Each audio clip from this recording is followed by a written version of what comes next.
धनीराम मित्तल वो शातिर चोर जिसने जज बनकर अपने ही केस में सुनाया था फैसला और कई कैदियों को किया था रिहा। बात कर रहे हैं एक ऐसे ही शातिर अपराधी के बारे में। दुनिया में चार्ल्स शोबराज के बाद शायद ही कोई और शख्स हो जिसने चोर धनीराम मित्तल से ज्यादा नाम कमाया। चोरी की दुनिया में हरियाणा के धनीराम मित्तल ने एक के बाद एक मिसाल कायम की।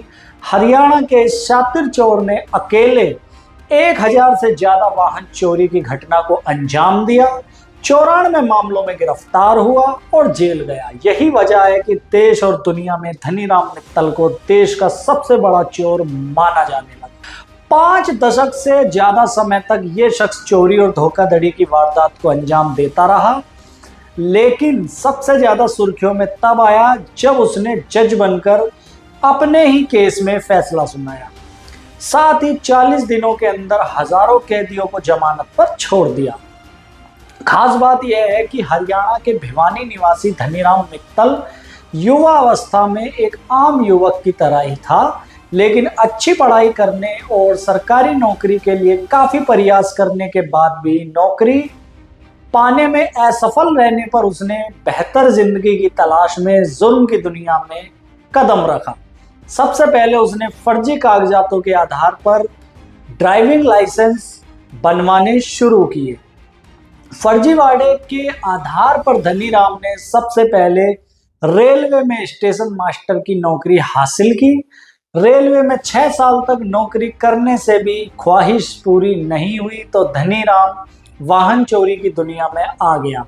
वाहन चोरी करने के बाद उसका फर्जी कागज बनाकर बेचने का काम करने लगा। चोरी के कई मामलों में धनीराम को गिरफ्तार होना पड़ा और जेल जाना पड़ा। जेल में जाने का सिलसिला चलता रहा।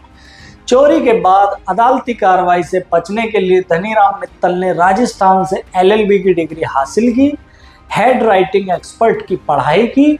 इतना ही नहीं, कानूनी शिकंजे से बचने के लिए उसने ग्राफोलॉजी की भी पढ़ाई की।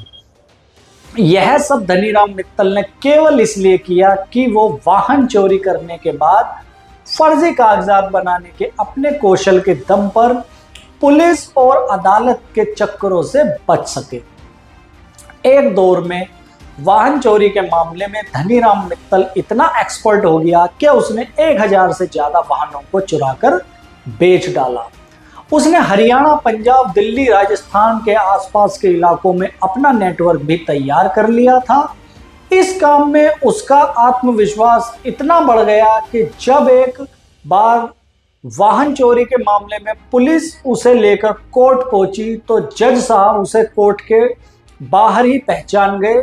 उन्होंने धनीराम से कहा कि तुम कोर्ट से बाहर निकलो। इस पर उसने पुलिस वालों से कहा कि आज जज साहब गुस्से में हैं, बिना सुनवाई के ही कह दिया यहां से जाओ। इसके बाद उसने पुलिस वालों के साथ चाय पी, पुलिस वालों से कहा कि 2 मिनट में आ रहा हूं और मौका देख वहां से फरार हो गया। जब जज साहब ने कोर्ट में पेशी के लिए बुलाया तो पुलिस वाले सन्न रह गए। जज ने पुलिस वालों से पूछा कि धनीराम कहाँ है, तो पुलिस वालों ने कहा सर, उसने बताया कि जज साहब ने कहा तुम जाओ, तुम्हारा यहाँ कोई काम नहीं है। जज साहब को भी माजरा समझने में देर नहीं लगी। वो समझ गए चोर धनीराम एक बार फिर से फरार हो गया है। 83 वर्षीय धनीराम में एक बात और खास है जिसकी चर्चा होती है, वह वाहन चोरी की घटना को रात में कभी अंजाम नहीं देता था, लेकिन अब वह अपने उम्र की वजह से कमजोर पड़ने लगा। उसका नेटवर्क कमजोर हो गया। वह 1964 से वाहन चोरी की घटना को अंजाम देता रहा था, लेकिन आखिरी बार 2016 में उस समय पकड़ा गया जब उसे दिल्ली में एक साथ 3 गाड़ियों को चुराने के आरोप में गिरफ्तार कर लिया गया। इसके बावजूद 1980 में धनीराम ने एक ऐसा काम किया जो चोरी के इतिहास में शायद ही हिंदुस्तान में किसी चोर ने किया हो। उसकी ये करतूत चोरी और फर्जीवाड़े के इतिहास में नजीर के रूप में लिया जाता है। दरअसल उसने एक दिन अखबार में ये खबर पढ़ी कि झज्जर के एडिशनल सिविल जज के खिलाफ विभागीय जांच जारी है। भ्रष्टाचार के मामले पंजाब और हरियाणा हाई कोर्ट ने जज के खिलाफ जांच बैठा दी है। बस उसका शातिर दिमाग चल पड़ा। धनीराम ने हाई कोर्ट रजिस्ट्रार की ओर से एक लेटर झज्जर के एडिशनल सिविल जज के नाम लिखा। यह लेटर उसी जज के नाम से लिखा था जिसके खिलाफ पंजाब और हरियाणा हाई कोर्ट ने विभागीय जांच शुरू की थी। लेटर को शातिर चोर ने झज्जर के एडिशनल जज के पते पर भेजा। लेटर में उसने लिखा कि जांच पूरी होने तक 2 माह तक आप लीव पर रहेंगे। खबर पड़ते ही आरोपी जज साहब अगले ही दिन छुट्टी पर चले गए।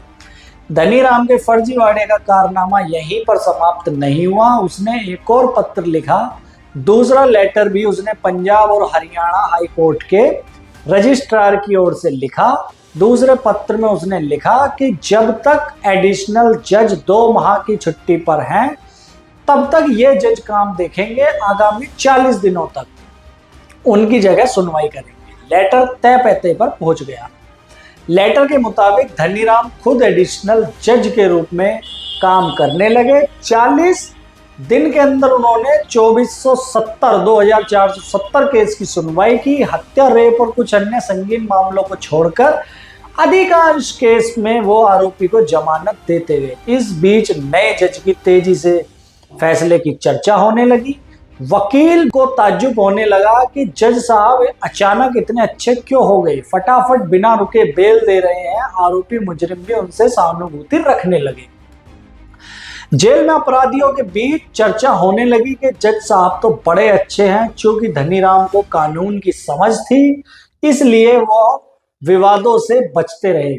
फिर धनीराम के एक भाई भी जज थे, इसलिए कानून की व्यवहारिक समझ भी उनकी अच्छी थी। यही वजह है कि उन्होंने जो फैसले दिए उनमें कुछ फैसले पूरी तरह से सही भी निकले। 40 दिन के बाद अचानक धनीराम ने कोर्ट जाना छोड़ दिया।